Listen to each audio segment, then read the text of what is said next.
feel like I just saved you from saying something embarrassing. Yeah, I was gonna make a reference to our D&D game where you were laying eggs, but I realized probably 1% of our audience actually listened to that. So 2 people.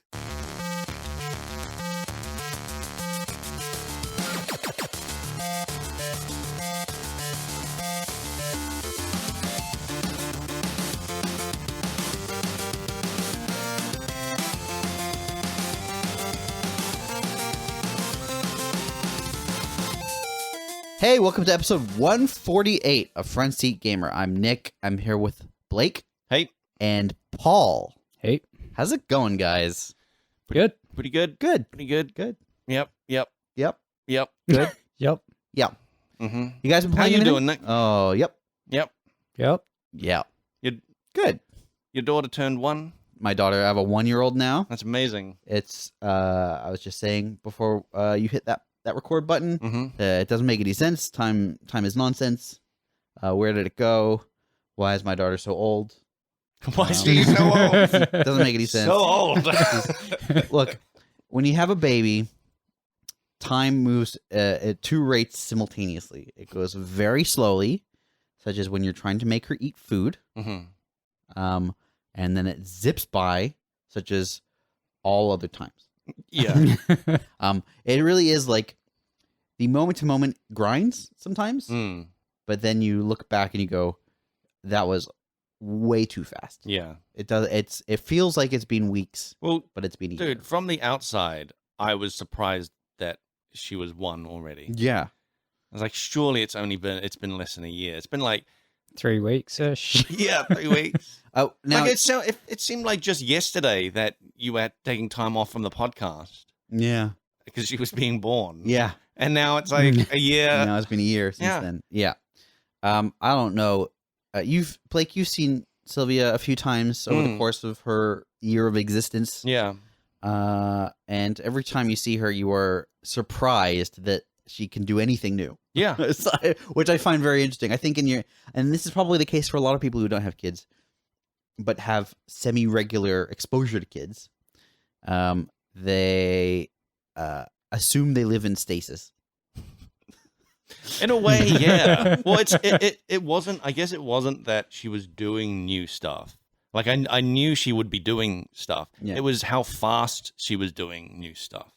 Like it'll be like I'd visit you guys and like she was like unable to crawl or anything, and then like a few weeks later she's crawling all over the place. Yeah, and I'm like, holy hell, that was fast. Mm-hmm.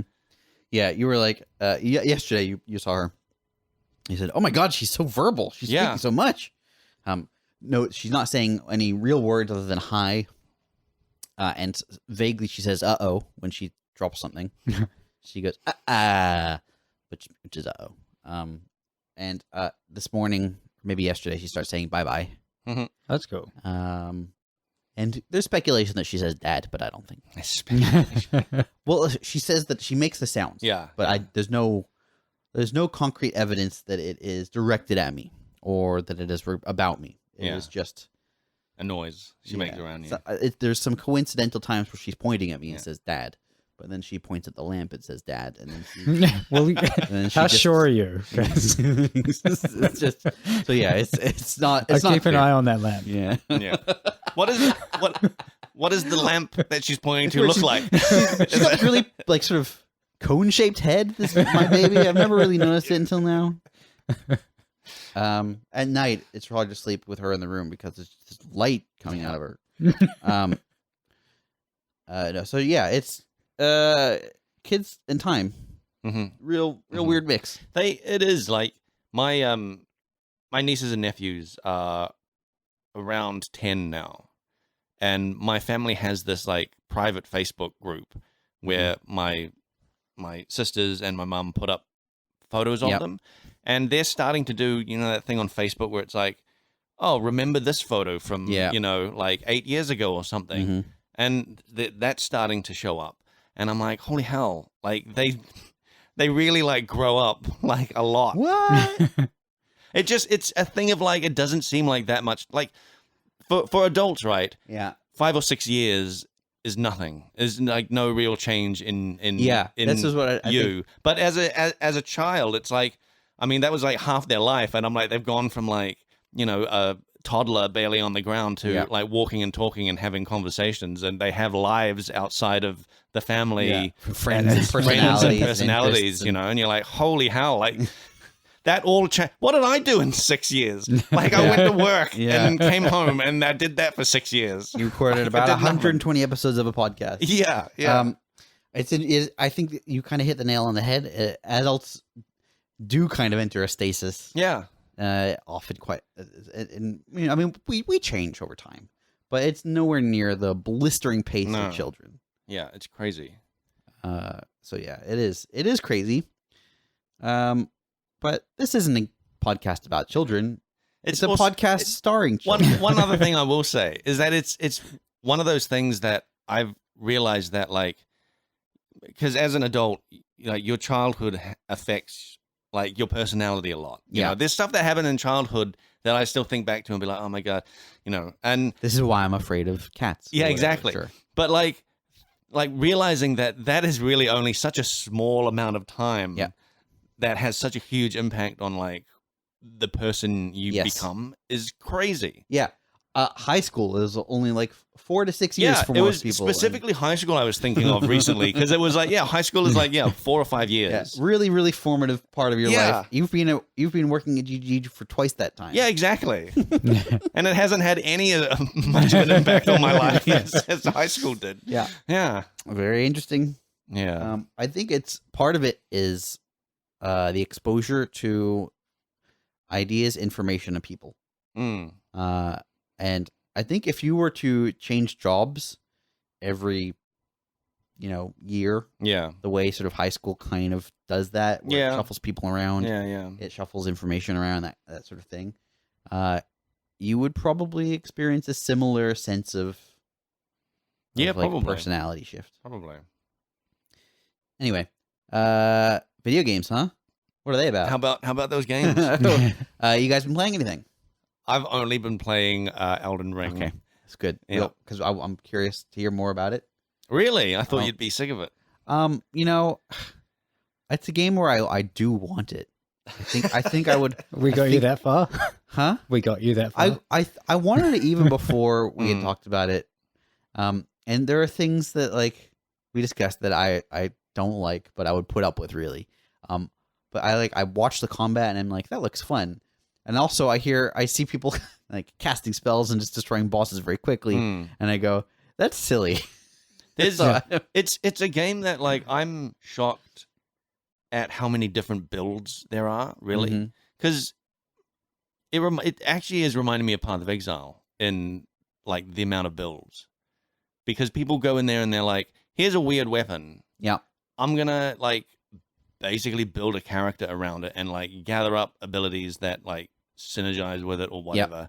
And like going into it, I've never really played any of those Dark Souls games like that. I've always just been like sword, shield, and some spells, and like that's kind of it. I've never been like, I'm gonna craft my entire character around this one weapon, like people kind of do with Path of Exile. Is that because the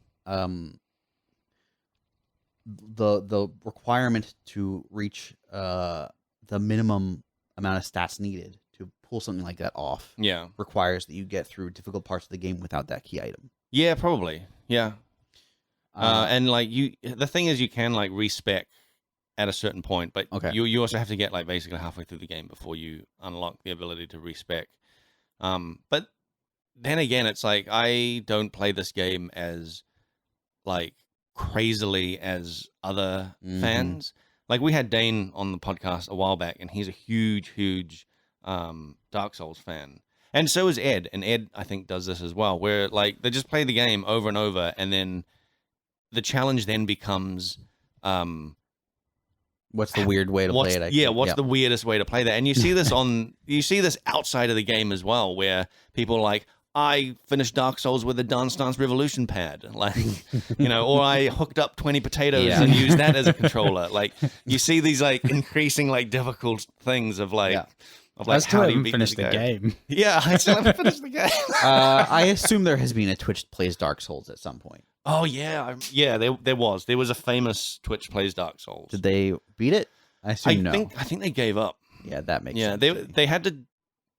I watched it once, and it was just they were still in the very beginning. They hadn't even entered the like they were basically in the first 30 seconds of the game, and they were still stuck in there, just rolling up against a wall.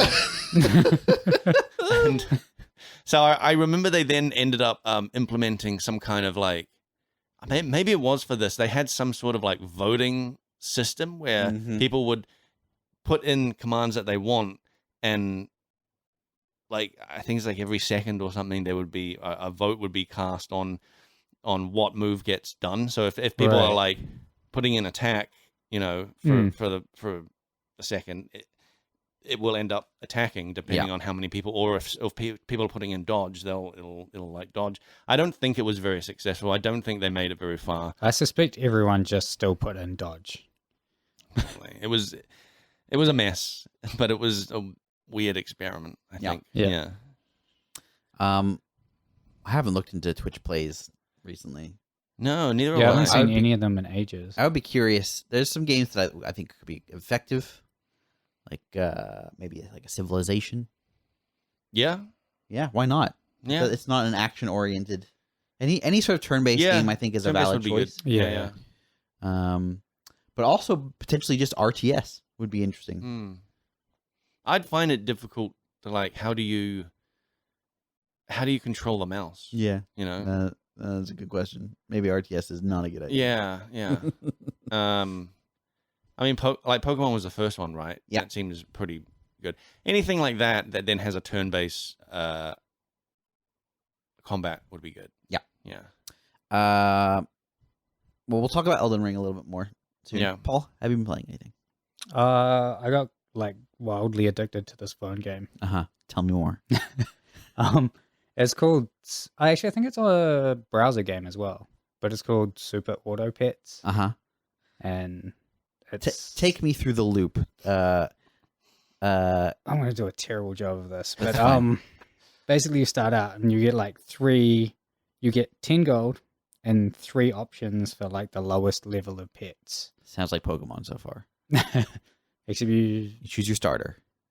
But you got to sort of build a team. So you got like 5 slots, and you essentially end up filling up those slots with the different pets that have different abilities and different. They've got standard Pokemon. health and. This is Pokemon. It does sound like Pokemon. I feel like it is probably a little bit inspired by this. Yeah, it must be if it's a pet. Is it a battler? Like yeah. Except that you don't have any control over what happens. Yeah. They just you auto build battle. the team. Yep. Yeah. That's the auto. So it's part. all in and the. then It's pets basically because they're pets, and then. I see. So it's kind of like a deck building thing in that sense, Very where much you're so. like you're building a team, and that's the actual game. Yeah. So then you got to like sell them and buy a different one. So you get through like 2 rounds, and then there'll be more that become available to buy. But still, each turn you only get like the 10 gold. Yeah. Although there are like a pet that will give you more gold each time that you finish a thing. And then the way to win. Have you played Dota Auto Chess or No, I haven't. Team Fight Tactics? Don't think so. Okay, I think this is the same genre basically. Do the battles take place in sort of a big square, and they move around? No, it's just like they're opposite each other, and it goes. The front ones attack the front ones, and then. Yep. Okay. Yeah. This sounds okay. Yeah. This is also similar. Hearthstone had a mode and still has it called Battlegrounds. Right. I can see how this would fit into that. Yeah. The same idea. Yeah. It's very interesting because I played a lot of Battlegrounds, like a stupid amount of Battlegrounds. Yeah. And I've played some of Teamfight Tactics, and I tried an auto chess ripoff, and they're very fun. It's about like ranking these things up, right? And then like selling them when they become not effective, and it's like a resource juggling game. Yeah, essentially. Are there like synergies between these pets and things? Like, do you get bonuses for having pets of the same type? No, so they don't do that, but they'll have. So you might have like there's a pufferfish that will deal damage to a random enemy if it takes damage, and then you can put like the elephant in front of it, and then every time the elephant attacks, it deals 1 damage behind it. so that you get like these weird synergies Yeah. that don't come out of anything set in stone, like Yeah. team-based things. It's but- just the properties of the animals themselves. yeah, and a lot Cool. goes into where you position things, Yeah. so that you can get that working. That honestly sounds fun. Yeah, that does actually sound good. I did pick it up and like Yeah. I just keep playing it in spare time now. How did you find it? It came up on YouTube Really? from like Wow. some other channel that I watched a while ago about what was that vampire game that was going around? Do you know the one where The it's like Masquerade. $3 and Is it oh man, is it that wave based one? yeah, I can't remember what it's called. Yeah. Some of the guys at work were playing that. Yeah, I can't remember what it was. yeah, because I called. heard about it from Damo Yeah. and it's a different game entirely. Okay, but, yeah. It's a game that was yeah. waves of enemies keep coming in, and you can get like different abilities, and that was all about trying to get the right abilities to get like through more and more waves Right. of things. It was Sure. a super simple game, but Yeah. really quite well executed for what it was. I think I maybe know what you're talking about. I don't remember the name of it either. Yeah, I can't remember. It was Vampire something, and I kept thinking like, oh, is it a Vampire Masquerade Yeah. game? But then I hear what it is, and I'm like, that is not. No, Vampire very Masquerade. different. Yeah. I'm Uh, gonna look it up because yeah. I can. Now this Auto Pets game, free to play? Yeah. What's the business model? Like, what are you Oh, so- paying for? They put out an expansion recently where there's a different pack of pets you can buy for Mm, like $8, and if you play the paid version, you play against other people playing the paid version. If you play the free one, you just play the free one. Now that's I a haven't had business any model. ads or anything, so I don't know.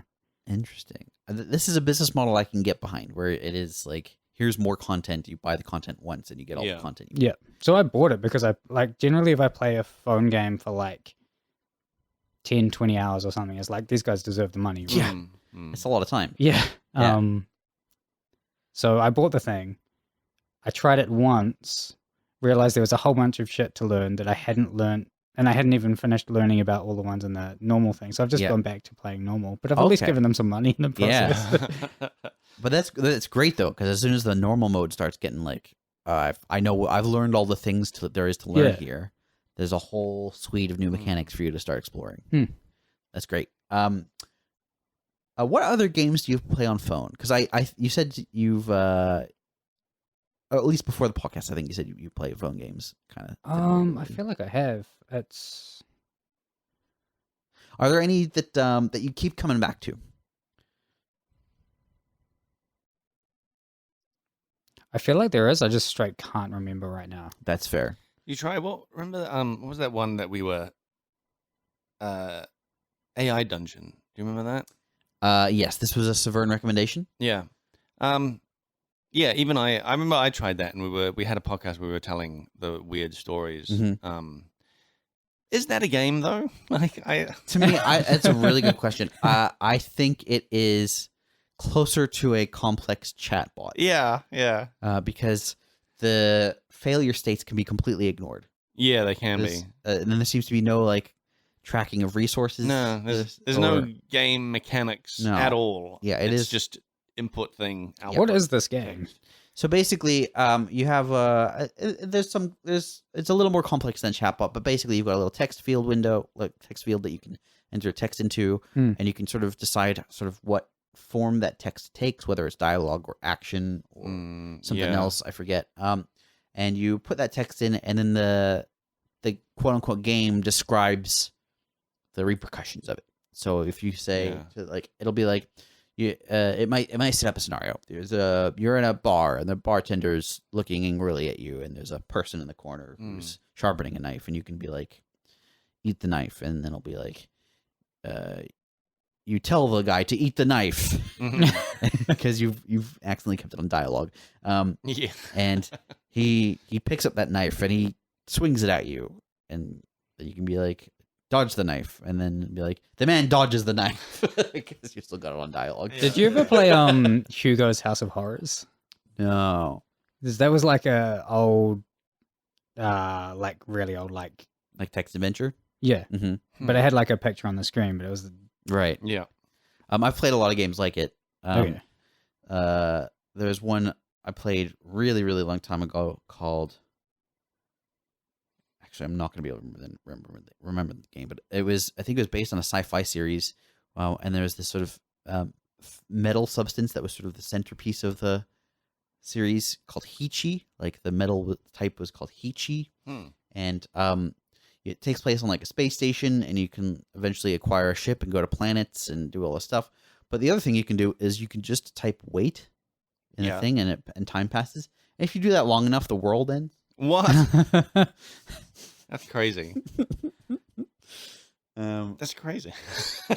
So how is that other game different to than standard text adventure kind These of? are procedurally generated, so it's Oh, not. okay. There's no strict storyline, and it's all based on input and I guess like a huge database of possible, like it's sort of think Markov strings, but a little smarter than that. So you can in the scenario I describe, if you say like dodge the knife and then a guy stabs you, and it'll be like, it might say and you die, and then you can be like rise from the dead, and it'll be like you rise from the dead, and okay. In mine, my character, I remember, started as a peasant in a field, and a rich lady walked by and dropped a coin, and I was like, pick up the coin, and it's like, you pick up the coin and then you're instantly, a bolt of lightning hits you and you die, and I'm like, and then I just was like,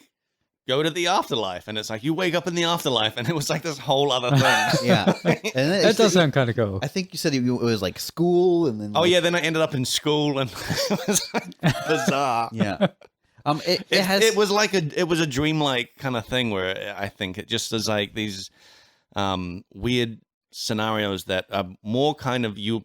I feel like you're suspending your own like kind of disbelief to like keep them together in your in you the have game. to provide your own structure. In a lot of ways. Describing it as a dream is really a good way to do it, because I think it's in the same way that a dream is just kind of pooling on different synapses and memories and just trying to couple together something that kind of makes sense, and your brain is just like, yeah, okay, we'll run with it. It's the same thing where it's like, you mentioned gun, so here's a bit of text about a gun. And I do remember finding it had a very short memory of like what was like happening, like that kind of makes sense. Like it would remember characters' names, I think, unless you stopped interacting with that character for long enough, and then it would kind of just forget that character ever existed. So it's not much of a game. No, it's a little interesting experiment. Yeah, it's like an experiment. It's pretty interesting. And if I recall correctly, there is a paid version of it that's meant to be more sophisticated. Did you ever try that? No, neither. Maybe it's great. Maybe maybe that is a game and it's awesome, and we'll never know. I've been playing a game called Tap Wizard 2. Oh yeah. There's a couple interesting things about this game. First of all, it does include wizards, and you do tap. But unlike most idle games where there's like tap in the name, Tap Titans, tapping has nothing to do with progress. What? It's the tapping is purely just selecting things in a menu whenever when you occasionally need to. For some reason, when you said Tap Wizard, I imagined like this is a bar owning simulation, and like the beer taps are the thing, and you're a wizard that owns a bar. Have you ever played Soda Dungeon? No, because that is exactly what you're describing. Oh my god! And it's actually fantastic. I love Soda Dungeon. It's also an idle game. Oh my god! So, sort of. Yeah, it can be played as an idle game. Anyway, Tap Wizard 2 is an idle game that can be played a little more actively if you want. It's got like skill trees, it's got spells, it's got builds, like spells. So your wizard has a small pool of spells to choose from, and will auto cast them. But there's only a limited number that you can like equip. Yeah.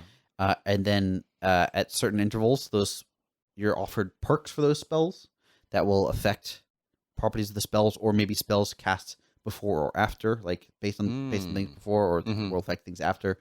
And so it's sort of you're dynamically building a character as you're playing, and then you'll hit sort of an upper limit, and you'll reset, and you'll get some meta progress, Hmm. and you can start as a different kind of wizard with different set of spells. It has different access to different perks. So it's really quite a fun little loop. So what is, like, you're casting spells and defeating things? Monsters are sweet. If you're in basically a big circular arena, and monsters are always coming in from this. Oh, okay. And they get increasingly more difficult. Yep. Okay. So and if you die, which you do regularly, you gain some progress and start time quote unquote rewinds. And you start a little bit earlier, and you continue from that point. And so it gets increasingly more difficult, and you make a little incremental progress. It's an incremental game. Yeah. There's things to research, and and so there's lots of different ways to progress. And then there's a whole feature I haven't yet unlocked called eras. Yeah. Which takes real time that can be sped up in a few different ways. Paying? Technically, yes, but in a weird way. Like, so you can watch an ad to get a slight boost to damage. Okay. Yep. And research speed, and then also this meta progress mechanic. And then you can pay to not have to watch the ads. Okay. Yeah. And the boost is very slight. I think it's like a 10% boost to these things. So, but the amount of time, the starting amount of time, I think is 50 real days. And then like that, it's sped up by achievements and finding chests throughout gameplay, and also like hitting this sort of level cap thing and resetting.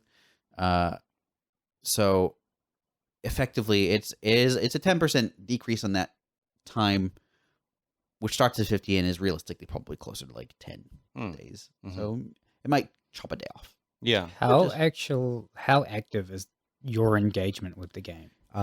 It varied. You can sort of determine. So you're in this big arena. There's monsters sweeping in from all sides. Yeah. Your wizard autocasts. You can take direct control of the wizard's movement. Okay. But the wizard will also automatically move if you don't want to. And you can even set sort of a real basic AI to determine how aggressive the wizard is. Like basically how much it tries to stay away from monsters versus how much it tries to get close. Yeah. But if you want to like sit down for like an hour and just fully engage with it, will it still be engaging for that time? It'll be very simple. It's just moving the wizard around. Yeah. You'll be like pretty regularly upgrading things. So you'll be like doing research and collecting chests and that sort of thing. Like the wizard movement, sort of engaging that. It's definitely a second screen game where it's like, I'm watching something and I don't really care that much about what I'm watching. And I also want to play something and I don't really want to care that much about what I'm playing. It's, oh man, that is such a weird modern life thing. Like, I want to half engage with like 3 things. Yeah. I do that so much. I do it with audiobooks. Yeah. So I'll sit there just listening to a story, but like I also want something to do with my hands and something to look at. So like that's how I end up playing random phone games, is because really I just want to be listening to the story and be somewhat distracted. I am a bit like that with like audiobooks. I always feel like you can't just sit down on a couch and listen to an audiobook. You have to be doing something. Yeah. Like either like work or walking is the thing, or the like perfect thing to walk. Yeah, mowing the lawn is. I usually listen to an audiobook while mowing the lawn. So the reason I bring this game up, besides the fact that I've been playing it, is it's also directly inspired by Path of Exile.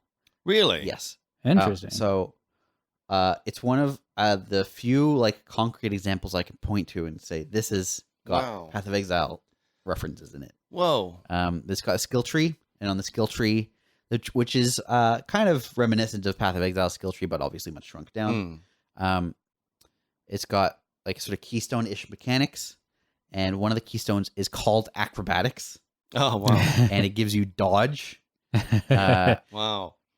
And then it's also got the way that the damage multipliers and stuff work. There's things that increase and there's things that provide more, which is like a very Path of Exile terminology, like a specific Path of Exile terminology thing. And so there's just a few things in there where I'm like, this is definitely Path of Exile leaking into another game. Have you ever? That's so interesting. Have you ever like looked up their like website or if there's like a dev blog or something? I emailed the dev and asked him. I asked him specifically, is this inspired by Path of Exile? And the answer is yes. That's really cool. Yeah. Damn, that's so cool. It's cool that they took inspiration and then took a completely different style of game Yeah. to put it in. Yes. And it's the first like very specific, concrete, obvious example I can think of. Whoa. But I'm sure there are others. And so listeners, if you're out there, email frontseatquestions@gmail.com with games where you found very specific, concrete examples of Path of Exile leaking into other games, because I'm very curious. Yeah. Um, I've not seen that in anything myself. I'm sure it's out there. Yeah. Like Path of Exile's been out for like almost 10 years. I do remember like Diablo 3 had they implemented a feature years and years ago where I think it was like rifts or something where you would go through to a random dungeon or something. Yeah, it was maps basically. It was maps, yeah. And I remember even my friends who like were hardcore Diablo 3 players were like, oh man, I think they're just ripping off your map system. there's that. Okay, there's games take mechanics from games all the time. But this specifically had the terminology. It had a thing called acrobatics that provided the same mechanic. Yeah, that's pretty interesting. So there's like things. Oh, also elemental overload. That's a Path of Exile mechanic that exists in this game. And so there's like there are just a few. And I think there are others. I think it's kind of intended to be like an homage. It's like, I really like Path of Exile. Here's a thing that I'm going to just call as the same thing, Path of Exile, because I liked it. That's cool. Maybe one of the devs will email me.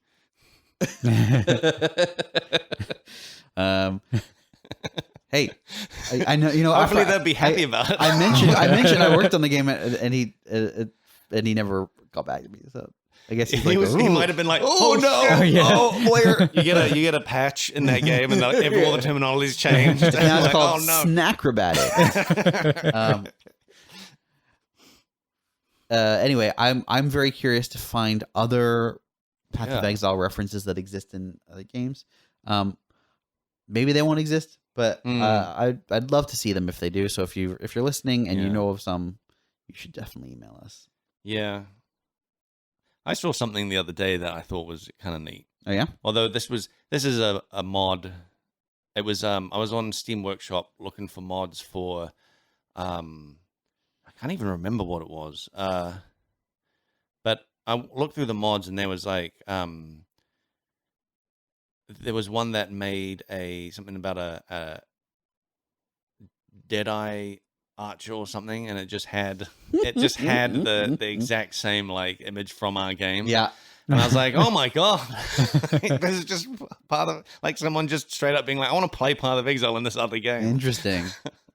That's pretty cool. Do you remember what you don't remember the game was? This is like the podcast where we can't remember game names. Like, did we all hit our heads? Blake, is there a gas leak in your apartment? Well, I didn't want to say anything. I was hoping you wouldn't notice. Yeah, so that's the game I've been mostly playing. I've been playing Majora's Mask as well. I think I mentioned this last week. I haven't played much since then, mostly because of work and baby and life.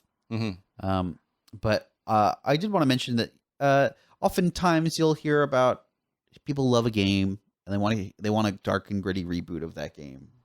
And Zelda is often one of those games that is referenced. It's like, I want a dark and gritty Zelda. Got a game for you.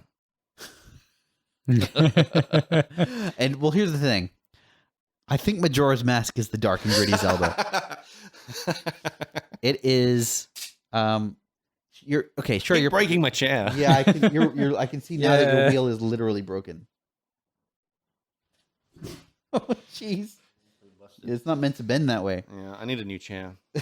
Didn't you just get that chair recently? Maybe 18 months ago now. That's too little time for it to be in the state it's in. Too little time. You got to spend more on your chairs, Blake. Dude, this was like the most expensive chair I've bought. I'm curious how much. It was under 1,000 though. Okay, I think it was like 800. That seems like too much money for a chair to be in that state already. Yeah. Because 800 is like good chair territory. Yeah, right? yeah. Well, it's the same chair as I've got at work, and I've had that chair at work for like a couple of years, and it's fine. What's interesting is the chair is broken in a very specific way in multiple places. Yeah, I have a feeling that I have this like I I have a feeling it's broken because I was using it on carpet, and it was like weirdly sinking in, and that's my theory. You still shouldn't be able to like snap or. Yeah, no. For the real listeners right now, must be so confused because 30 seconds ago I was talking about Majora's Mask, and then seemingly out of nowhere we start talking about you need to get a new chair. Yeah. It's Well, there because- was two like loud cracks that. Kind Yeah, of, I wonder if that I wonder came if through. alluded to there was this like coming. two loud cracks of me like basically touching the wheel and hearing it crack. Yeah. So that's why we've suddenly pivoted. Anyway, that was chair talk. I've had the chair that you're sitting on, Paul. I've had for probably like I don't know 10 years, and it's like solid as. Yeah, it's really not bad. Yeah. It's quite comfortable too. Yeah. Are you gonna pivot back to your ancient chair? No. It's I like kind of I like the arms. I like arms on a chair. Yeah. Yeah. So Majora's Mask. Yep. It's grim. It's a real grim game. Like obviously it's apocalyptic.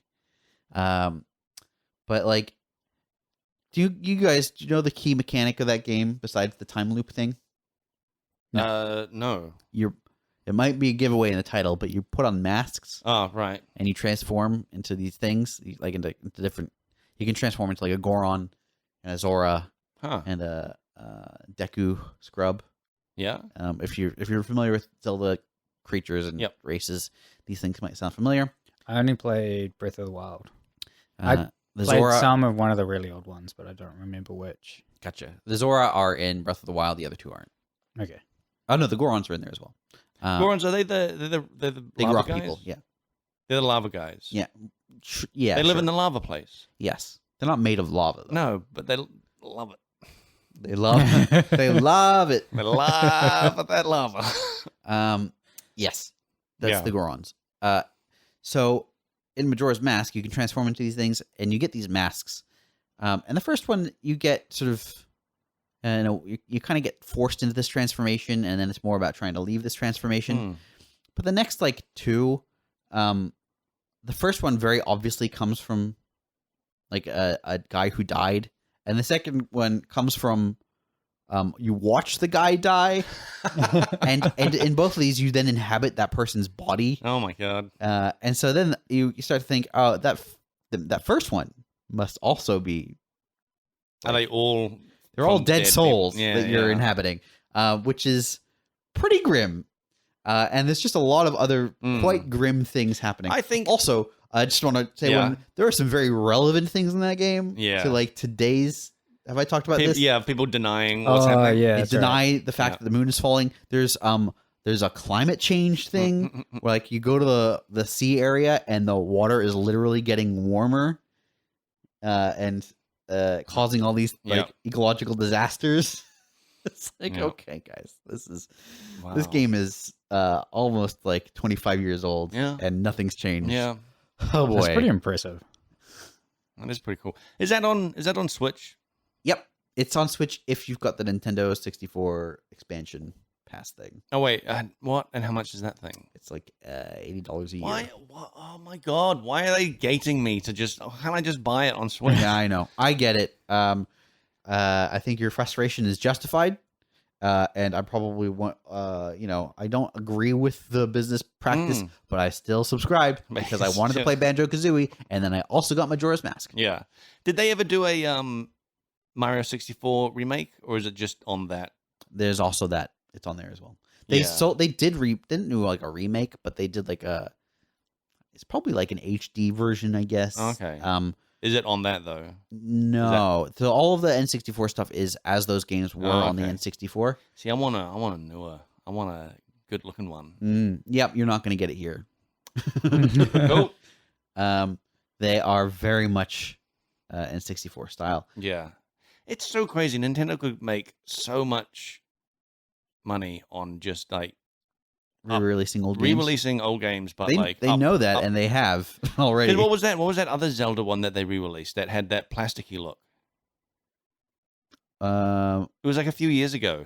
Wind Waker, or are you talking about? No, they released it on the Switch. On Switch, it was one of the top-down old-fashioned Zeldas. Zeldas. Link's Awakening. Yeah, and they remastered it with this like plasticky updated. Yeah, and they like, put a little extra content in there as well. Yeah, We bought that for all their classics in Mario 64. Blake, you know how I feel about just re-releasing the same game over and over and over again. Yeah, without putting out a new game. They also put out new games though. They do. You're specifically talking about Grand Theft Auto. This is not a Grand Theft Auto situation. If Mario 64 was still the only game they'd made and they'd already released it like 3 times or 4 times, then yeah, maybe I'd agree with you. You're also technically kind of playing a re-release of a old game, though. Yeah, I am. But they are Nintendo's certainly guilty of this practice, but they also put out new games. Yeah. So I reckon just do it more. Do more of it. People will be so excited for it in 60. First, you get people like me with the nostalgia, and also you like it will just look good, and it's just a brand new game for people who haven't played it, who don't want to go back to N64 style graphics. Kind of a good point, because there are a bunch of old games that I would potentially play if they were re-released. Yeah, now. Like what? I can't think of one off the top of my head. But there's heaps. Yeah, I get concerned. Email like if I was running a business and someone said there's so many games, I'd play if. But there's a lot of games I haven't played, right? Sure. And a lot of them are like well acclaimed. Or I agree. Half-Life 1 is one of those for me. Ooh, yeah. Half-Life 1 and 2 is one of those ones for me. There was a group of people who started remaking Half-Life 1 in the Source engine. Yeah. And they got is that Black Mesa? Yeah. Yeah. When they released it for free, they got pretty far through it. I don't know if they ever finished it, but it was pretty good. It was a pretty good remake. I would absolutely love to play a brand spanking new Half-Life. The thing I love and miss about Half-Life most of all is the crazy weapons. Games do not do crazy weapons the way they used to. What about isn't the new Doom, isn't that full of crazy weapons? Maybe. So maybe I'm also wrong. not played that. I haven't played it. But I've heard that it's I didn't play the new Doom either. No. It was one of those games that like I don't know, man, there's something about like I understand why it's awesome, and I'm like, this looks great, and I've seen videos of it, and like, this looks awesome, and it's probably a blast to play, but I sort of just like, I don't care. Like, yeah, and everyone was talking about how good it was as well. Yeah, and I'm like, I don't disagree. I'm just like, that looks great to me. It looks awesome, but you know, I'm not really wanting to go out of my way to go and buy it. Yeah. Why do you think that is? I don't know. I think it's just as I've gotten older, Go on. Despite the fact that everyone you've spoken to has also gotten older. Like all the people who are telling you should get it. Go on. Yeah, they're all the same age. Yeah. I don't know, dude. I think that just as I've gotten older, I've weird like the games I enjoy the most are these like early access games. Maybe if it came out half finished, I'd play it. If it was called like with like no help of it ever actually being finished and properly released. Yeah. It needs to be multiplayer survival. Yeah. It needs to have maybe a city building mechanic. Yeah, it has to have the promise of something amazing that I never actually get to because I only play it for like 2 hours. But no, but like I've found myself gravitating towards games with like sort of complicated systems. Yeah. Like village management sims I really like a lot. Like things like, okay, the Anno series is a perfect example where it's just like resources that rely on other resources that rely on other resources, and it turns into this big complex like thing that like if you take I play for like, you know, weeks or something, the same game, like I'm building the same city for weeks and weeks and weeks, and then if I take a break for a few more weeks and come back to it, I'm like, what is even going on? Because it's just a whole series of systems that all feed into each other. Yeah, it's like Factorio, basically. Yeah. Which is a thing I've also never played, though. But Factorio is like probably right up my alley, where it's just like all these systems relying on other systems that rely on other systems. I like village management stuff because you feel like you're building something, you know, you're creating like a village, and it's like you've got you've got jobs that you're assigning people, and it's all that kind of same thing of like resources relying on other resources, and you making something thrive is like a fun thing for me. Blake, what do you do for a living now? What do you mean? What is your specific job at GGG? You mean you mean now that I'm managing people? Yeah. Yeah, I am enjoying it quite a lot. Yeah. Interesting. Do they have enough green? Yeah. I need to put more art in the art pipe. Yep. Art pipe is too thin. I just think it's interesting that the thing. I wonder which came first. Whether it was the slow creeping up of your management duties, or your enjoyment of the management was it genre. like a parallel evolution? Yeah. You know, was it like just a natural? I don't know. Like when did I first? I think that some people like to play games that mirror their work without the consequences. Yeah, that just sounds good. If if everyone in my village dies, no real consequences. But if everyone on my environment team art dies. team dies, man, I'd be in real trouble. Responsible. Okay, so I shouldn't have poisoned the team. Good to know. But I wonder if that's sort of what's going on to some degree. Maybe A lot of like people like to grind through games. And their everyday jobs are also kind of grindy. Yeah, I get that. I do not like grind fest games. I absolutely hate. Like I cannot put up with them. And how's Elden Ring? It's not grindy. Depends. Dark Souls games are never grindy, but again, it depends. Yeah, it depends on how you play. Yeah. Like I have a friend who was like talking about his gameplay, and he's like, "Oh yeah, I just found the spot, and then I just farmed that spot for like 3 hours." I'm like, "Oh my god." Yeah. What a horrible way to play this game. Yeah. And what does that guy do for a living? He is on a help desk in like a tech company. So he grinds through problems for 3 hours. Probably. Yeah. Oh my god! I think you've discovered something here, Nick. I don't think this holds true for everybody. You like idle games, Nick? What are you doing? I don't do much. I like systems that handle themselves. But that's actually, this is true. I do like robust systems as a game designer. Yeah. It's something where it's like, it is something the player can engage in, and the more they engage in it, the more they get out of it, and potentially the more it feeds into other systems. I think it is. I think that's an interesting thing. I also think it's the sort of thing where it's like, I like systems where you can tweak balance on certain spots, and it will impact like the power of that, or the enjoyment of it, but it won't break the game. Yeah. Robust systems are cool. Anyway, is there a game that you would say demonstrates that the most? That's what I was wondering. Yeah.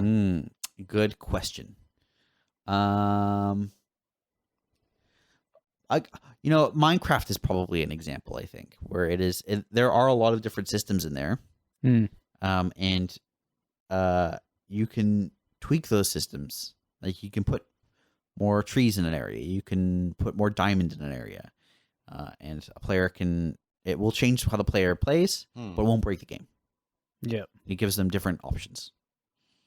Is it a thing, Breath of the Wild, how a lot of those element things interact with each other? That's probably another good example, where it's, you can create a huge fire and you can light up on it. It's always fun. There was a while, I don't know if maybe it's been patched out now, but you used to be able to like levitate, you used to be able to put like a minecart on a piece of on a sheet of metal, make it fly, and you could sit in the minecart and levitate the metal below. I don't think it's been patched out. You just basically make a flying car. Yep, you can do that. So cool. Still a thing. All of their like speed runs of that have them winding up, hitting like a log or something, then running up the log right as it gets hit, and then jumping on it, right, and then you just go flying. Yeah. You guys have been looking at some pretty old speed runs. Is that not the method? Oh yeah, I haven't anymore? watched any in a while. Now that's all about wind bombs. What is that? So, by the way, you should absolutely watch some Breath of the Wild speedruns nowadays because they are ridiculous. Wow. But wind bombs, it's where you jump in the air, you drop a bomb, and then you, a fraction of a second later, drop the other bomb. Oh god, that's fast. And then you swap back to that first bomb and detonate it. And you knock that second bomb basically into your back, and it launches you. That is insane. And then I think you have to you're meant to sort of do some pausing here and there, with like at certain points to potentially, I think it's to like get some lag. This is specifically if you really want to take advantage of it. Yeah. If you lag out the game just the right way as you're getting your glider out, you'll lock in like super high speed. Yep. Yep. Yeah, you mentioned that before when we were talking about Elden Ring's weird, like world chunk loading sections. That's right. That would have like a bit of weird lag.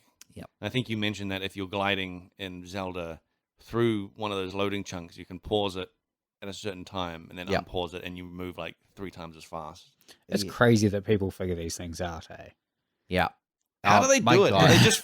Do they just try different things? Yes. Yeah, pretty much. There's, I mean, the Zelda speedrunning community in particular, because it's such a flexible game in terms of its physics, has opened up a lot of interesting ways to experiment, and lots of discoveries have been made. Some of the more recent discoveries, they've figured out how to like clone items and like. Oh no, isn't that bad? You don't want to dupe items, unless you're a speedrunner.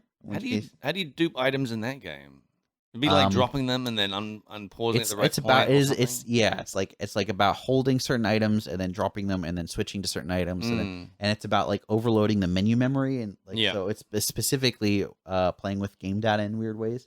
There's ways to do things where it's like you can get into a state where you're trying. You know how you like find those locations in the world to watch a cutscene. There's weird stuff that could happen with those cutscenes replaying while you're doing stuff on the menu that does stuff to the memory. It's absolutely worth looking into modern day Zelda speedruns and glitches, because they are interesting explorations of like the underlying limitations of games and code and problems with physics and things that get overlooked.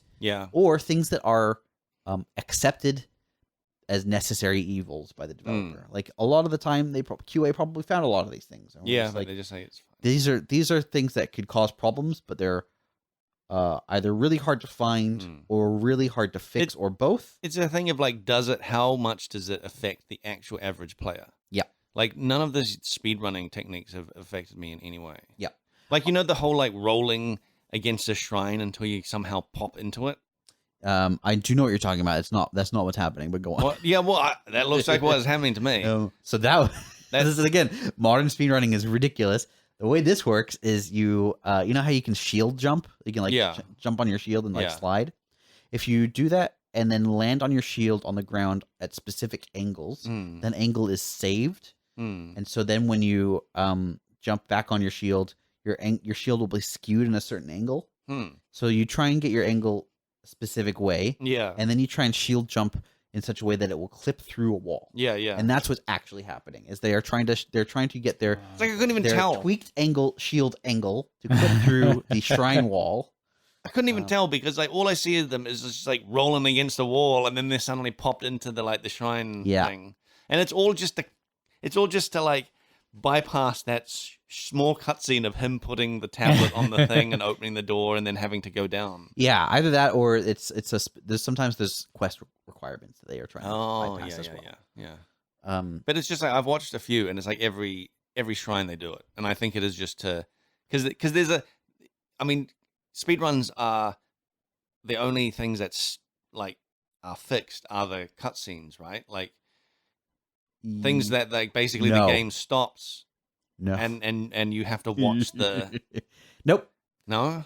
In fact, I think the things that they're trying to bypass in the runs you're watching are specifically because they've bypassed a cutscene where it activates all of those shrines. Oh, interesting. So, like, I think there's a requirement that you get to like the first tower, and like there's a. Oh, they just don't do that. They don't do that. They bypass that, and so then no shrines are technically active. Right. And they need to find a way to. It's faster to do this potentially unstable, like potentially time-consuming thing than it is to go and do this tower mechanic and wait through the cutscene and all this other jazz. It's crazy. I thought it was just like because walk up to one of those towers and you put the tablet on the thing, Yeah. and then you're just pressing the button to like hurry up and skip, you Yeah. know. But it still takes. That's probably part of it as Yeah. well. Like it all accumulates, Mm. and someone's done the math and said it's actually just shave faster off a to few skip seconds. all of that. Yeah.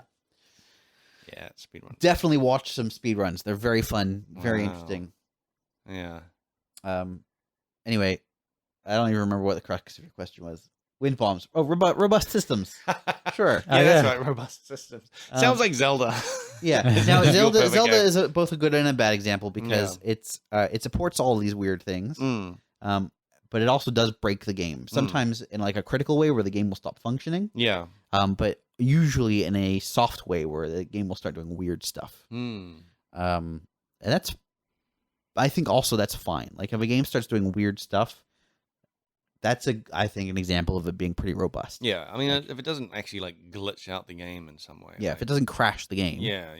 It's fine in my opinion. Yeah.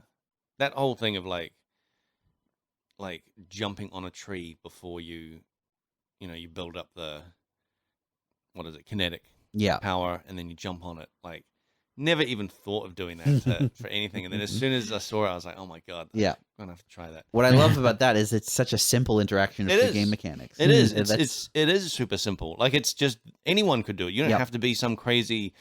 You don't have to wind bomb. Yeah. I remember watching some.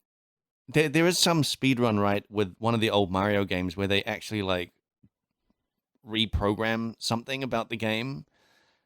So there's a Pokemon one, Pokemon Yellow, I think. Yeah. Where they do a bunch of menu manipulation to rewrite memory in a specific way. That's crazy. And give themselves things. Yeah. There is a concept in game exploitation, I guess, called arbitrary code injection, which is also it's a hacking thing. But you can do it in Mario Brothers. Yeah. And I think Super Mario Brothers 3. And there's a really great example of someone basically I don't remember the exact scenario in which it can occur, but you can get into a point where you can do arbitrary code injection. And someone then built Snake within Mario. Oh my god.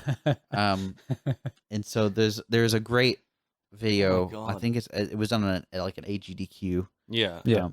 Where they have like a special controller hooked up. One of the Tazbot things? Yeah, exactly. Yeah. And they get it into the state where they can do the arbitrary code injection, and then the game locks up for 10 seconds or so, and then like a game of Snake starts. It's insane. On the next frame. What? That sort of stuff that I find truly incredible. Yeah. Arbitrary code injection is also sort of used for like Ocarina of Time speedruns, where it's like it's not quite the same, but like the way the bottle works. The bottle is like notoriously the most broken thing in Ocarina of Time because where it is placed on the menu, on your controller rather, under certain conditions, will take two values and like add them together, and then you get like sort of a roll across of all these things are indexed onto 256, and so you can start dropping things out of bottles that don't exist or can't exist in bottles. You can just get any kind of item you want. Wow. You can turn it into like the things you need to access levels, like the medallions or whatever. And so a lot of Ocarina of Time speedruns use this sort of weird. These are all like results from complex systems, which almost every game is a complex system. But the more complex you have it, the more this sort of thing can become a possibility. And that's really interesting, I think. Talking about robust systems, I think you might be right that Minecraft might actually be the best example, because people do make computers in it, and they make other games in it. Like you talking about Snake just reminded me that I've seen videos of people who have made these giant computers in Minecraft that just run a completely different game. I've seen them playing Pokemon within Minecraft, like Pokemon Red. One of the first versions of any kind of like Factorio like game that I saw was just based off where I was just a bunch of Minecraft mods that all work together so that you would just create all these systems to like keep processing things into different things. Wow. There was when I was working as a game journalist, I would occasionally do columns for IGN Australia, and one of them was like just kind of cool stuff that people had made, like cool user generated content for games, and one of them was Little Big Planet. Oh yeah, which had a level creation. Oh tool. yeah, I remember that. And there was a guy. I emailed him. He was a French postman in France. Yeah, who had made a functioning calculator within Little Big Planet. That's pretty cool. Which was the most amazing thing about it was he does this sort of level sweep, and it's just tons of like ropes and cogs and things that to make the logic work. Yep. But it would do like addition and subtraction and multiplication and division. Oh, that's so cool. It was very, very impressive. Yeah. So that's another like great robust system where it's like you have these tools. Maybe they're not intended to be used the way they are used, but they have the flexibility to be used this way. Yeah. And that sort of thing I just find fascinating. Yeah, that is crazy. Anyway, we are almost out of time.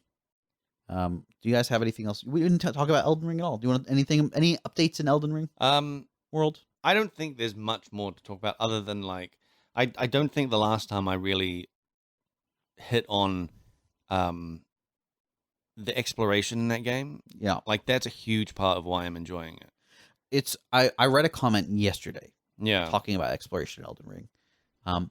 Someone was talking about you can be in a dungeon and you'll go up the stairs and where's the rest of the dungeon? You'll go down the stairs. Where's the rest of the dungeon? You'll go down the elevator. Where's the rest of the dungeon? Yeah. And then you have to look under the elevator when it goes back up, and that's where the rest of the dungeon is. Yeah. I mean, they have interesting things like that. Or you have to, there's apparently one where you have to stand on top of a rising guillotine in a row of guillotines. Oh my god, I've not seen that. Yeah, I've done that one. It kind of gives away that there's something up there though, because there's like archers up there shooting down at you. I think it's archers. If that's the case, that's great.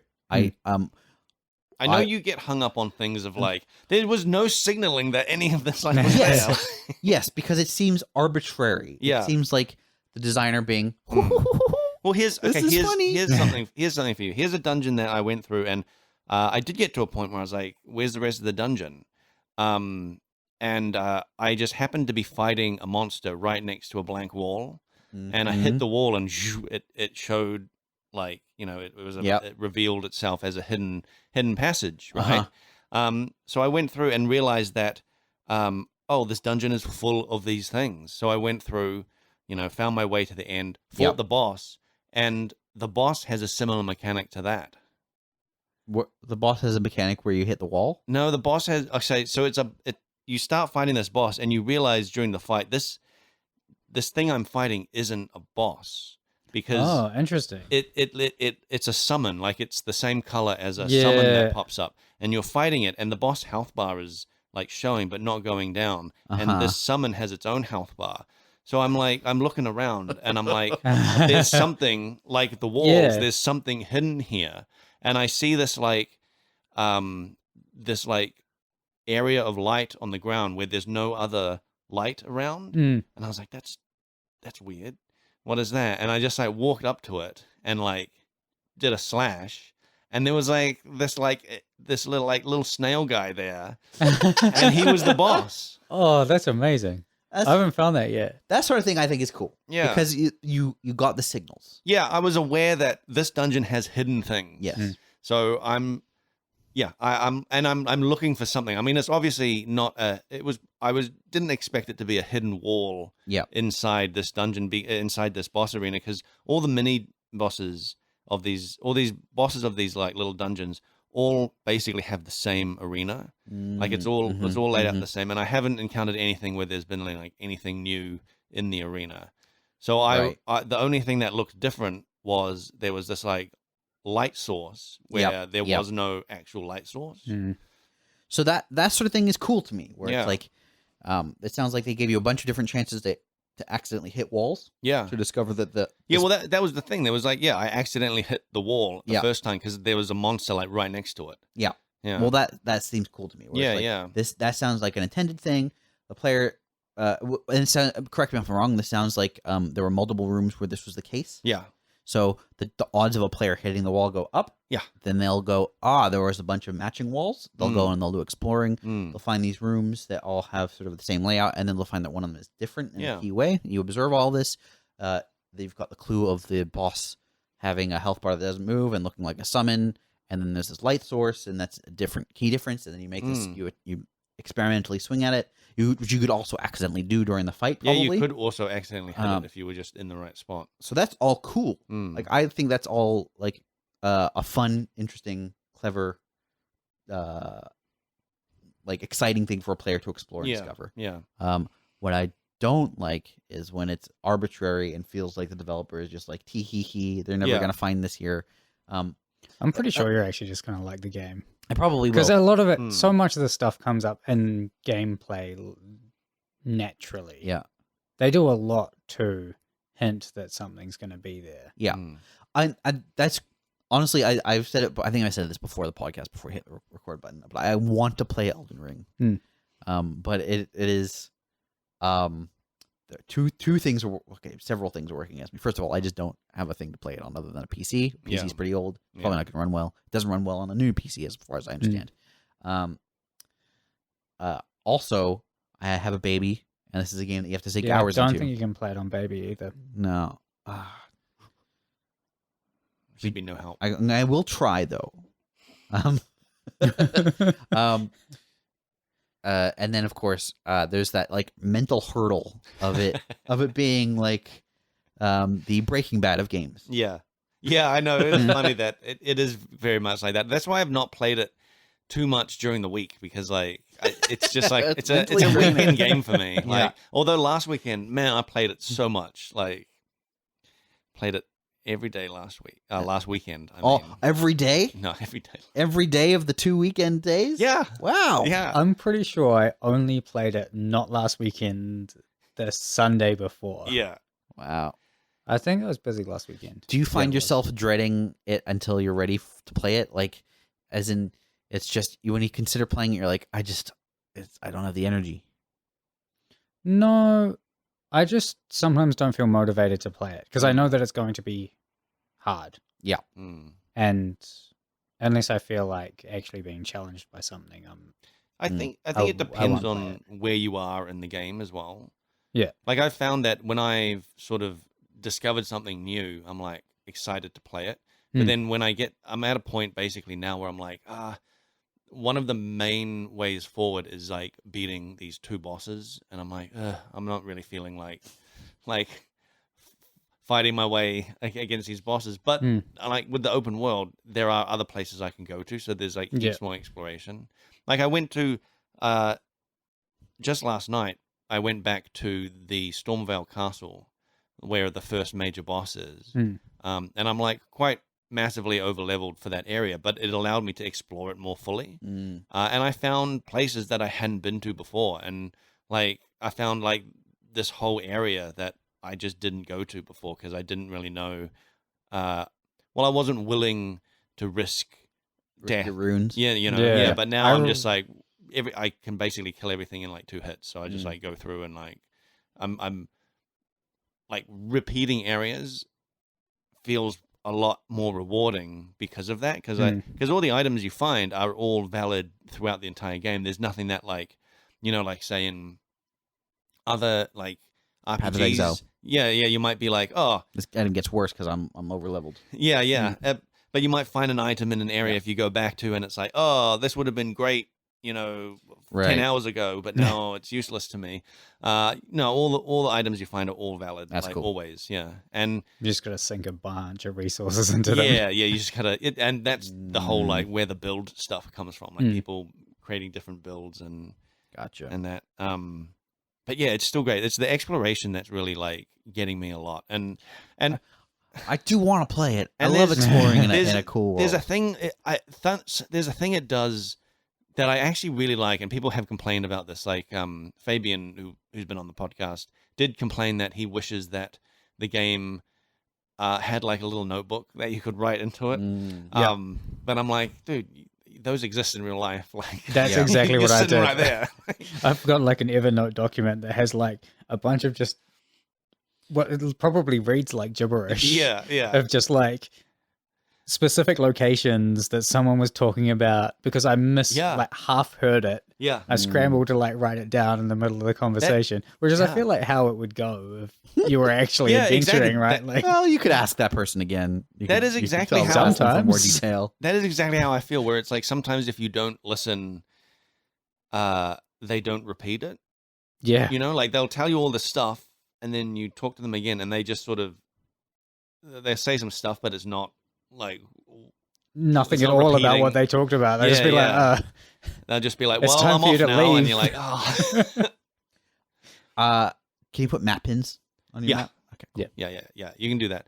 But yeah, there was this part I stumbled into where basically I just like unlocked this whole quest line that I'm like, oh my god, really? yeah. And it's like it was all characters that I'd met in different. It was characters, a bunch of characters I'd met in different parts of the world, and this lady that like basically I accepted her quest, and then she's like saying like, oh, like this character is working for me, and this character is, and this character is, and I was like, oh my god, I met all these guys, and I did stuff for them like That's ages cool. ago, and then like I went and met up with one of them, and like it was like it just I don't know, it just made it more exciting to be like, oh, I'm onto something now. Like there's Finally, a direction to go in. yeah, it's basically like that, a direction to go in. Yeah. Hey, Blake, you would love normal games.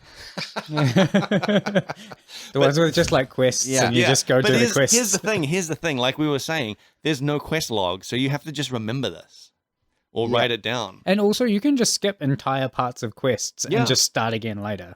Like, Yeah. I got to a point, there was a quest that I started where I was specifically, like, supposed to meet someone somewhere. Yeah. And then I ended up in this other place Oh yeah. after just a bunch of adventuring. And he was like, oh, it's sad I missed you at blah, blah, blah. And I was like, shit, I was going to go do that next. But that's cool that the game just like It just carries on. Yeah, Yeah. just And, carries like, on. Nice. it made sense in the timeline. He was like, Yeah. I missed you at blah. And oh man, that's so cool. Yeah. All right, we're well out of time. I'm gonna read out one. We got this comment from a listener. This is listener Wiggy Wig, which I think is a reference to WYSIWYG. So this is probably what you get is what you get. I'm pretty sure that's what that stands for. Yeah. Okay. And he says, or she, as a web dev myself, dreaming of moving to NZ and working for GGG, I am more than stoked about the new edition. Looking forward to the next episodes, and all the best to the missing original member. All the best, Stav. Mm-hmm. yeah. And welcome, Paul. Cheers. Don't get a big head. All right. If you've got a question or comment, if you want to tell Paul lovely things, you can email frontseatquestions@gmail.com. But And we'll your web dev questions. Yep. or leave a comment. And I'll for do the, my like, best to lovely answer them. things. Yeah. I'll take the lovely things. You take the web dev questions. Yeah, I'll take the web dev questions. Yeah, and I'll answer questions about the art pipeline at GG. Yeah. Have you tried WordPress? We'll be back probably in a couple weeks after Easter. Oh yeah, Easter next week. Yeah, good timing after Easter because I think I'm gonna be busy, and I think probably other people might have plans. I don't want to spoil it, but Blake is the Easter Bunny. I'm gonna be laying those. I've got so many eggs to lay. Yeah, That's why you finally brought sugar. Yeah. All right. Thanks for listening, everybody. Bye.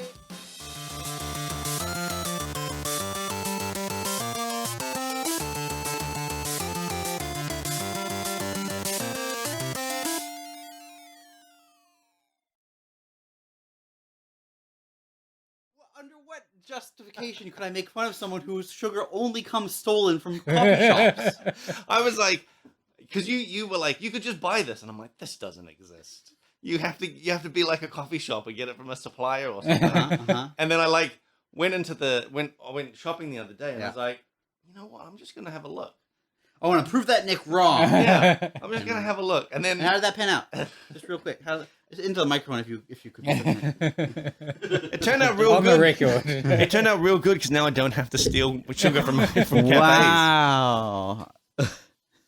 You say now I don't have to. Yeah. Like prior to that I- wasn't an option. There was no other way to get packet sugar. Right. All the coffee shops manufactured their own. You had to be. I assumed you had to be a coffee shop owner and order it from some special supplier. Yeah. Yeah. That's why all of them were from coffee shops. And I was like, I can tip these out now. Well, you know what? I'm proud of you, Blake. I'm proud of you. I'm proud of myself as well. It's really good. This is great. What an awesome, how long have they been around? Those? Really, really, really long time. Like, especially really for long. coffee I've literally shops. never seen them. Like outside of a decades. coffee Literally shop. decades. I've never ever seen them outside of a coffee shop. I'm pretty sure the office has had them. Is there always a little bit of stress in like the stealing of the sugar packets? It used to be easy because like I used to have a shirt, I used to have a black shirt. Oh. You? Yeah, I know. I used to have a black shirt that had like a pocket, Yeah. and I'll just like put them in the pocket. Real. Would you specifically wear that shirt to coffee places so that you were in prime position? It just happened that back then all my black shirts had a pocket. So So they were all what's changed? shirts I just bought of better thieving. shirts. You bought better shirts, but you lost the pocket. I lost the pocket. Yeah, I bought better shirts, but What makes them better if they now don't They're from have Hallenstein's and they're more expensive. Are they more comfortable? Yeah. Okay. Yeah. All right. They're more well fitted. I was just getting warehouse ones. Yeah. Yeah. You could get into sewing and start attaching your own pockets. My own pocket, my own sugar pocket. Or you make like a trap pocket that like goes down to like a little bag. Yeah. It just goes into the shoe. I better not forget and only have like not a- put it's something else in there accidentally. Yeah. You've got it's like a straw. and Yeah. it's like you suck it up and it goes down a pipe next to your mouth, and then I just don't know any other way to get sugar. there's no other way. No way. Only coffee shops get sugar. It's crazy. Yeah, you gotta own it. I'm gonna have to start a coffee shop. I love this idea of In you- order to get sugar you- packets. You have a fake coffee shop that becomes a real business, and it's all Yeah. still part of the coffee shop group. It's The all coffee sugar just group. makes great coffee. Really good coffee. Yeah. It's It's really booming popular, business. and you're really frustrated because like, oh, this is so frustrating. I have all this money that I have to do taxes on. Yeah. I have to find a place to put all the money. I just want the sugar to get sugar. Keep calling it a grift when actually it's a legitimate yeah, business. yeah. It's so frustrating because I have all the sugar goes to the customers.